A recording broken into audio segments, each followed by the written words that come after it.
Hello everyone, I'm going to show you guys how to use and activate PowerPoint's recording tab so you can record your own lectures right there off of PowerPoint, and then you can upload those to a streaming service or place them on D2L. And one of the things I was going to show you is I'm actually recording this using OBS Studio, obsproject.com. It's a free screen recording system. It works really well. Actually does a lot more than just screen recording. But here I'm going to show you mainly PowerPoint stuff, so let's jump back to that. When you go to install or look for the recording tab, you might find that it's not there. And you can see there's a bunch of markings on this PowerPoint already. It's because I already made a lecture out of this, so it's showing all the different inkings and so forth that I already did. So kind of disregard all the marks that you see. This is going to show you kind of the video here just shows you pretty much the whole process. But you can see I've already kind of highlighted it, but there may or may not be a recording tab on your computer when you open up PowerPoint, and that could be for a couple reasons. One reason is that you might have the wrong version of Office installed. You need to have Office 2019 or Office 365. If you have, like a lot of the computers that we have on campus, they're going to have Office 2016 installed. A lot of lab computers or office computers, and Office 2016 you cannot get the recording tab. So if you've got a computer that has that, like in your office or a laptop that's been issued to you, you can install Office 365. I don't know if you're aware or not, but you actually have 5 free installations of Office 365. And when you log in to your account, like if you go to office.siu.edu, let me erase that little blurb out there. And then you click on the tiles on the side and click Office 365. Right here in the upper corner, you can see where it says Install Office. If I click that, it's going to go through and install Office. You actually have 5 different machines that you can put that on for free. So if you happen to have Office 2016 on a computer, don't worry, you could still do this. You just have to install Office 365. It doesn't take long and it's not difficult. It's going to put PowerPoint, Excel, Access, Word, and all that stuff on your machine. And what's also going to give you the ability to do is gives you the ability of getting this recording tab. And how do you find out what version of Office you have? If you click up here in the upper left corner where it says File, and then you go down to Account, you can see right here it says Subscription Product Microsoft Office 365 Pro Plus. So that's what I have. I'm doing this from home. That's what I've got. Okay, so let's say you've got either 2019 or Office 365, or you've installed it and you open it up and you still don't see the recording tab. And how do I get it? So the way you find it is if I go to File, you go down to Options, this little dialog box here pops up. You want to click Customize Ribbon, and up at the top here where it says Popular Commands, click Main Tabs. And so these are the main tabs that you can get, and you can see recording is one of them. So if for some reason recording wasn't up there, click Main Tabs, go to the recording, and add it. And then when you're done, it's going to be up there. You're going to see this recording tab. The recording tab is going to give you these options. So what are the options? What can we do? The big one is Record Slideshow. So if I go in here, click Record Slideshow, and I got dual monitors, so you can't really see this. There might be a way for me to kind of, I don't know if I can drag that over there. Let me see. Yeah. So this is what I would actually see. That's what I'm seeing on my other monitor. And if you have one monitor, you will only see this. But basically just shows you the slide that you've got, gives you the record and replay option. If you've created slideshow notes, it'll put your notes in there. So I don't know if you do that or not. I don't mess with it. But then down here I have my little palette where I can pick a color that I want, and I can use my pen, and I can draw on these things. Actually I have to do that while I'm recording.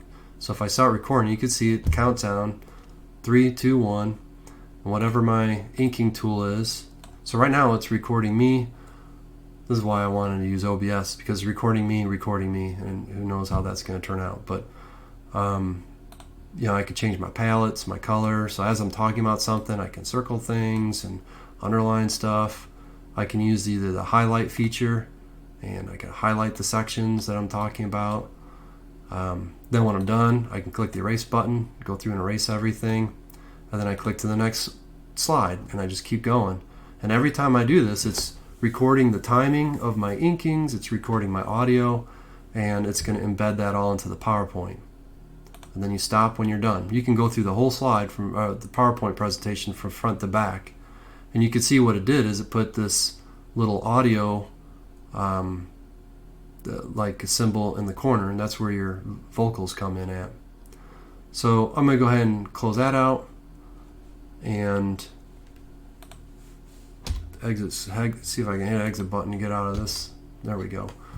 And what it does is it just basically inserts whatever I just created into that slide. And if I wanted to replay it, I can go down to that audio, hit the play button. The big one is to... And that was me talking. So that's the audio that it inserted. If you go to the animation pane in PowerPoint, if there's inking, it tells you how they timed all that stuff. You don't need to mess with any of that. I'm just showing you how that's what it did. It looked at your timing, put your audio in there, timed your ink to your audio, all that good stuff. So, and another thing that I didn't show you, and if I go back to the recording tab and drag that over again, under, if you have a webcam down here in the bottom, that's where you'd see it pop up. You could turn the webcam on and off. Your audio, you could turn the mic on and off. And so, you basically have these camera options available. But I don't have my webcam hooked up. You guys don't want to see me anyway. So that's just basically the option. I'm going to go ahead and back out of that again. So, okay, that's what Record Slideshow does. So when you're done, you've recorded your whole lecture. The beauty of doing it this way, as opposed to like using OBS or Echo 360 or anything like that, is if I screw up halfway through, I don't have to go in and use editing programs. I can just record one slide at a time, and if I don't like the way that one slide turned out, I just redo that one slide. Also, if I change my PowerPoints in the future, if there's some updates that I need to put into it, or I need to delete some things, I can just go in there and delete a slide, and I don't have to re-record the whole thing. So that's kind of nice. Forms is a neat feature, and when you click on Forms, it's basically to insert a Microsoft form, something that you create. A Microsoft form is basically going to be a test question or a text box, or you can create surveys. You can have a Likert scale in there and so forth. Now here's the thing, a PowerPoint show is the only thing that you can use these forms in. Because if you save this as a movie and plan on uploading it to YouTube or Microsoft Stream, since that's just a movie file, it has no way to allow for interaction. But when you save it as a PowerPoint show and you make the presentation available to the user through basically a download, now the users have the ability of interacting a little bit. So you can insert a form, which is basically a test question or something like that, and it will record their response and save it. So I'm going to go ahead and insert a blank slide here, and then under the recording tab I'll select forms. I've already created some. If you haven't created these before, you just click new form and create whatever quiz or interaction you want. I created one called Stream Quiz, so I'll just go ahead and insert it. Just going to put it in there, and you can see there's some questions, and I call it Stream Quiz. So when they're done, they submit it. And like I said, it will not work if you're saving this as a PowerPoint or as a movie file, but it will work if you save this as a PowerPoint show. So if a student downloads your PowerPoint show and they're going through it, as long as they have an internet connection, when they hit this slide, this will come up, and then it's going to collect their response. So it's kind of neat. Screenshot is not that much different than hitting the print screen button, or it's really no different than the snipping tool. You got a snipping tool down here. It's available for Windows. There's a bunch of different programs that allow you to do the stuff too. where you can go through and just take a snip of something. You can copy that and paste that into your presentation. And so the tool that they've got is just basically screenshot, and it allows you to snapshot whatever window you've got open, windows or full screens. But so that's a nice little feature, but it's not something that we didn't have other options for. Screen recording is similar to this OBS that I'm using right here, but it's built into PowerPoint. And if I hit screen recording, this might cause things to freak out. I don't know. We'll see what happens. Here, you can select the area that you want to record. And then now when I hit the record button, it's going to count down 3, 2, 1. And now it's recording. So it's recording whatever I'm doing on my computer. And when I'm done, if it's when I'm done, if it's gone through and everything is the way I like it, I just showed everybody what I wanted. Bring my cursor up to the top, hit stop, and then just inserted that video into the PowerPoint. You could resize it by clicking on the corners, moving it around, play it back. And now it's recording. So it's recording whatever I'm doing. It's a pretty good little screen recorder. It works well. And you do have some edit features. If you right click, you can do trim.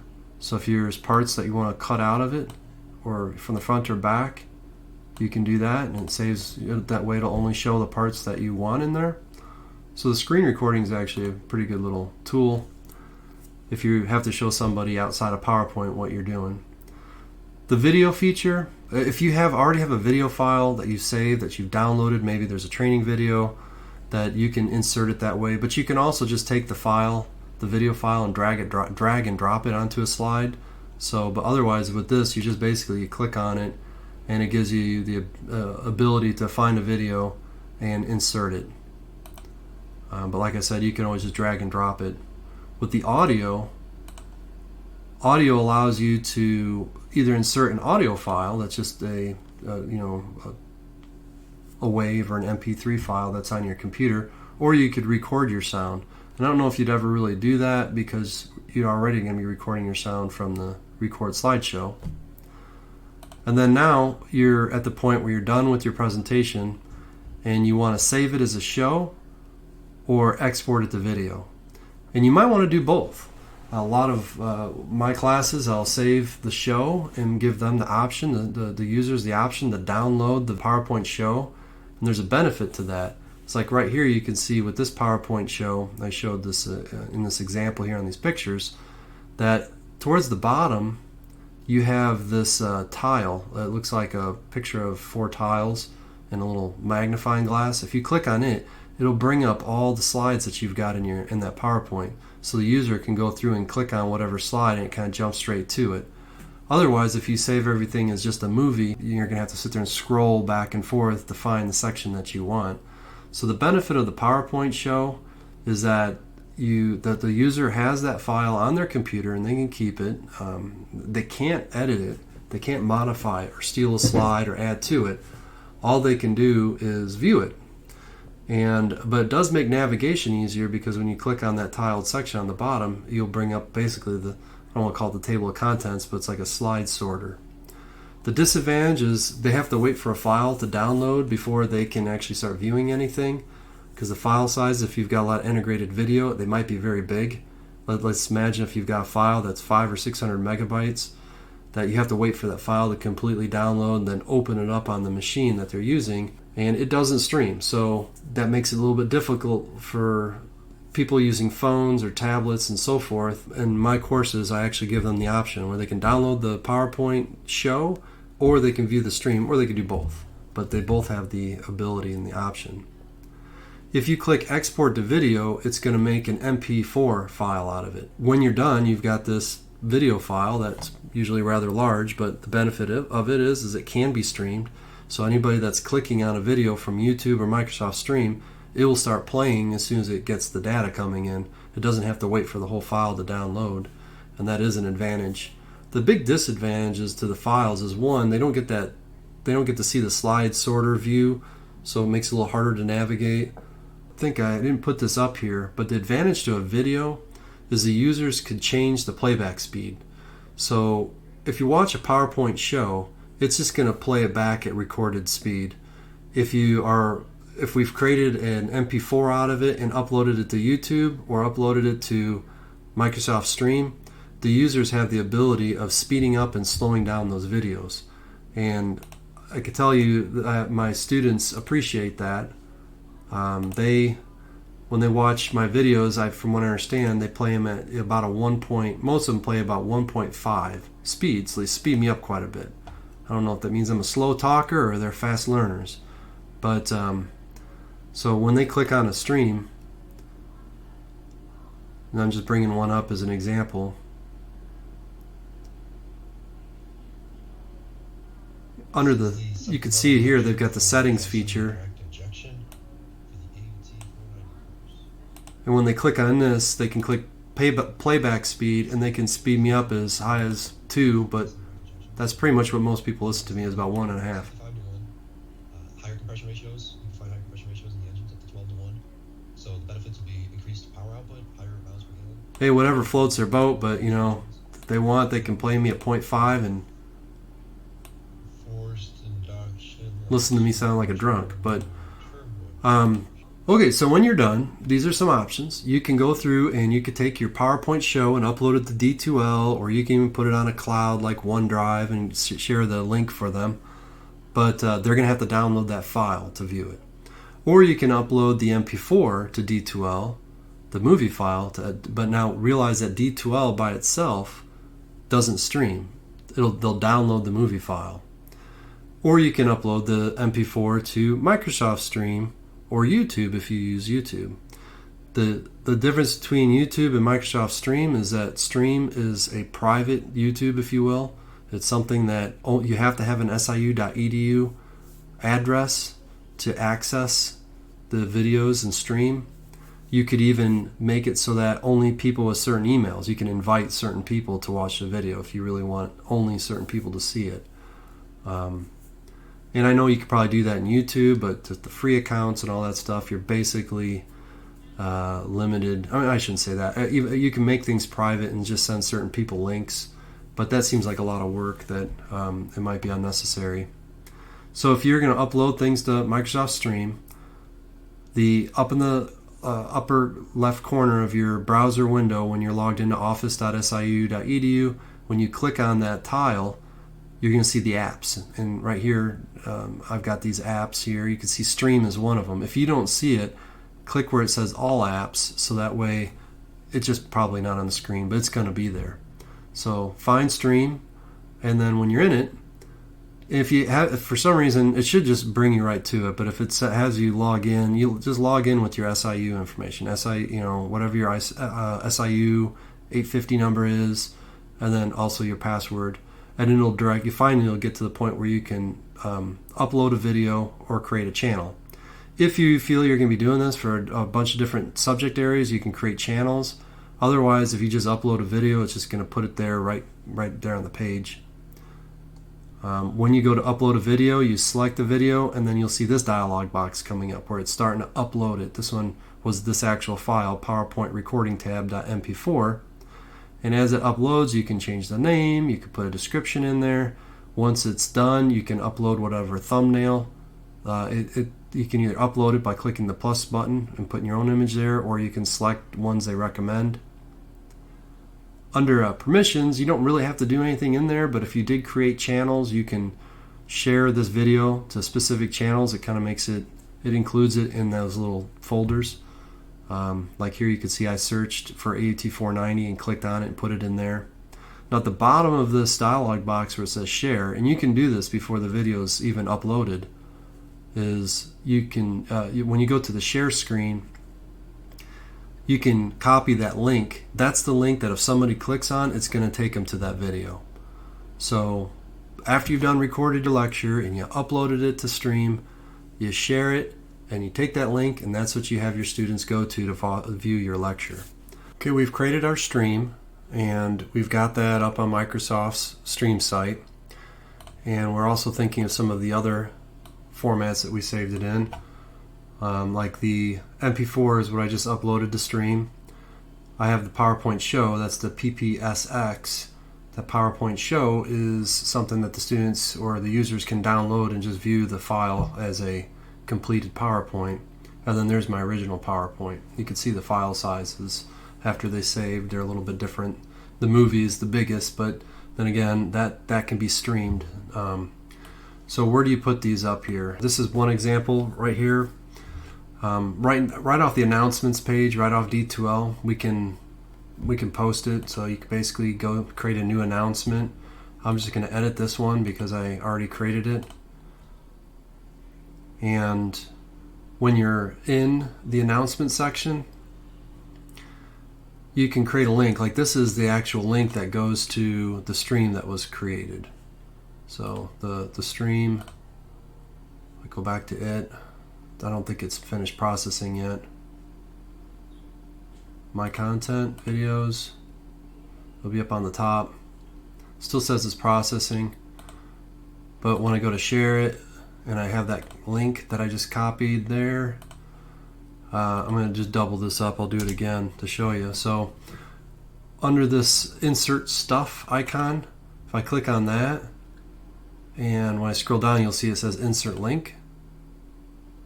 And I can just paste that link right there. Then when I click next, it gives me the option to put the text. So I can say this is the stream for lecture 1. I don't know, just whatever you end up calling it. So when you insert it, that's what they actually see. They don't see that whole string of random characters. I'm going to go ahead and delete that because I already have that up there. Then I'm going to show you, like, okay, what if I put the PowerPoint show up there? Because that is not linking to an external page. That would be found under this insert quick link. So ahead of time, I would have uploaded that to my to my file manager, and then I would have found it through course files. So if I select course file, as you can see, it's going to take me to my file manager, which has all the files that I've uploaded individually up into D2L. And I created a folder called PowerPoint Recording Tab, and I put the actual file in it. That's the only one that's in there. And you can see it created. It just created a duplicate for it, but that's it. And I'm going to go ahead and delete that again because I already have it. So then when you're done, and let's just say I hit update, now it's going to be on the announcements page for Course Home. You could easily do this for the whole, for the whole class, is have all the links to all your lectures right there under an announcement. And if they click this, it's probably not done processing, but it will take you to Microsoft Stream. Yeah, it says give us a few more minutes. I don't know why it takes so long. Probably because everyone in the world is trying to upload lectures right now. And if I click the PowerPoint Recording tab, PPSX, it's going to prompt me to download it.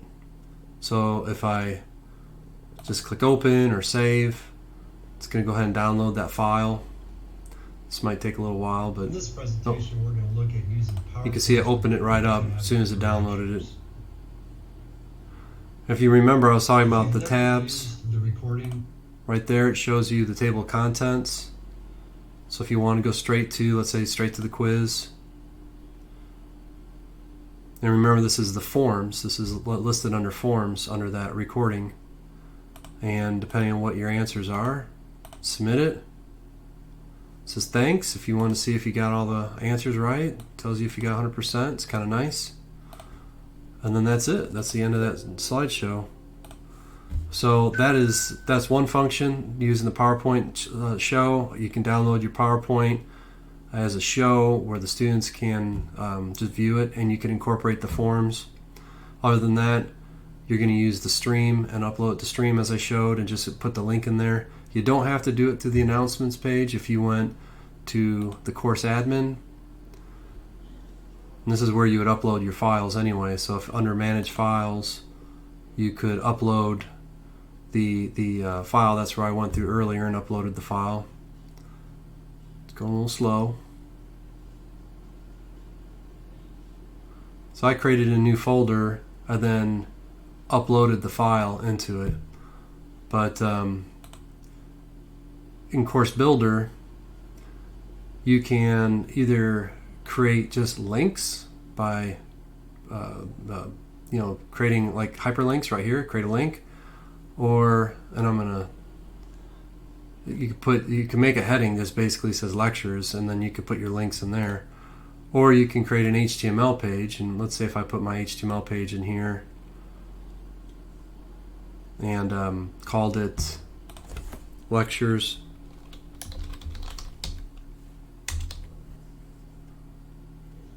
and then right here I could put my links just like I did on the announcements page. Oop, I clicked the wrong button there, but if I was going to do the course file, I can do it that way. Or if I was going to go to the the more stuff section, insert a link, I can enter it that way too, just like I did on the announcements page. Now what I do with a lot of my PowerPoint shows, a lot of times I won't put them up on D2L. I'll just save it up to OneDrive, and I'll get a shareable link off of OneDrive, and I'll put that in there. And the reason why, because if I ever update it, then I'll be updating it, saving it on my OneDrive account, and I won't have to worry about re-uploading and re-updating the files that are on my D2L account. So I find that that works out really well. So anyway, I hope these little tips help you out. And if you have any questions, please feel free to ask.